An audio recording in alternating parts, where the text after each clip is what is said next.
Hi, in this video I want to talk to you about GMO foods and why they are bad. Definitively, they're not the best things in the world. Let's understand what they are, how to avoid them. Let's get started. Hi, it's Dr. Joe with 2 Minutes to Better Health. GMO, it doesn't sound by itself that big of a deal, but when you actually understand the definition, genetically modified organism, that doesn't sound so hot, okay? You're modifying an organism genetically. That doesn't sound great. So it's the direct manipulation of an organism's DNA in a laboratory setting using a blend of animal, plant, virus, and bacteria genes. Read that again. They're actually adding viruses and bacteria genes into a plant or an animal. That's not fantastic. Now, we're not talking about just plants here, which is the majority of this video. They're actually doing this with even things like salmon. They're manipulating the DNA of animals that we consume. And when we consume those things, it's actually affecting our bodies in a very detrimental way.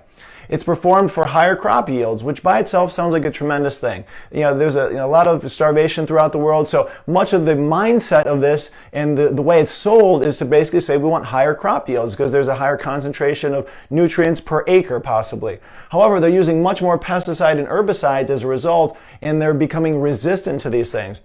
So basically, things like this, Roundup, which we've all seen, maybe some of you have used it around your yard. You may not want to use it around your plants and vegetables that you would be consuming, okay? But this product contains a chemical known to, in the state of California, to cause cancer. So it definitively says that on the bottle. Yet you have people spraying thousands and thousands, actually hundreds of millions of gallons of this on crops throughout the United States and throughout the world. The United States is the #1 user of this throughout the world. The problem is they can spray this on a green field and everything around it will die except for the plant that they are spraying it on because they are genetically modifying it so it is resistant to that chemical. That is not good. Very strong, dangerous herbs and things like that will actually die as a result of these things being sprayed on it, but not the thing that you are actually consuming. So what does that mean? All right, so there's potential human health concerns with this because if the plant's going to die around it, then that can get absorbed in small or large amounts into the food and we consume it. So that's obviously going to cause a toxicity issue. The absorption of those chemicals, we don't even have a clue as to what that can do long term, but there's definitely elements to this and there's research to show this. I'll show the article below. Allergic reactions. When you're consuming large amounts of toxins and genetically modified things that are not true foods into your body, your gut can't handle that, and the gut has a direct relationship to allergies, definite contribution to that. Antibiotic resistance. They're actually adding genes that are antibiotic resistant into the foods. So when we consume them, they think that there's a crossover causing people to become antibiotic resistant. So if someone gets sick and you give them an antibiotic, they cannot actually have that wipe out the bacteria in their body because it's become immune to that. Immune suppression, absolutely. When you're damaging the gut and you're damaging the antibiotic elements in your body, your natural antibiotics, it's going to affect your immune system. So in this world right now, immune support is important, so we don't want to be suppressing that. So GMO foods are very dangerous. Cancer. Anytime you're genetically modifying something, you're twisting DNA, that is a mutation of that food. When you consume mutated foods into your body, that can directly contribute to cancer formation because cancer is only mutation of healthy cells gone bad.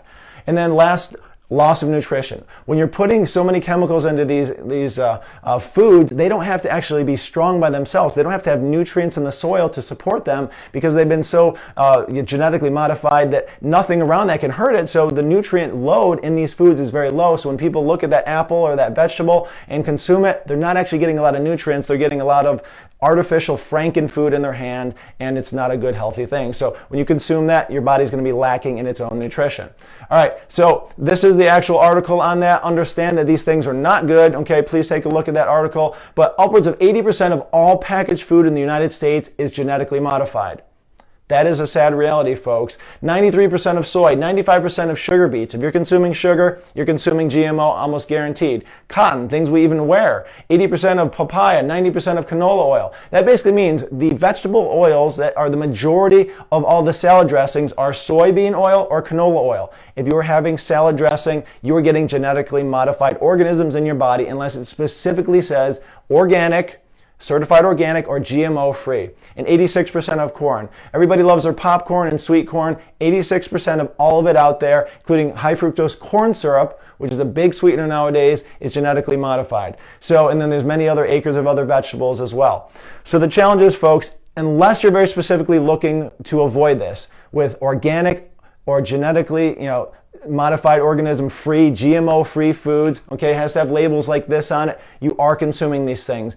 And this is in the infant stages. This only began in 1994, 26 years ago. We don't know what this will do for the next 10, 20, 30 years of us consuming them, our children consuming them, and our grandchildren consuming them. So please be a conscious consumer. Look at your labels. Avoid these things. Many more foods are becoming GMO free. Okay, look at your local farms. Ask them if they're going with GMO free crops and seeds, and then definitely choose those as well. But please understand this. Apply it to your lives. I believe this is one of the most consequential and significant things in our era in terms of understanding foods and avoiding these things. So I appreciate you watching today. Please share this with friends and family. Look forward to seeing you in a future video. Have a great day.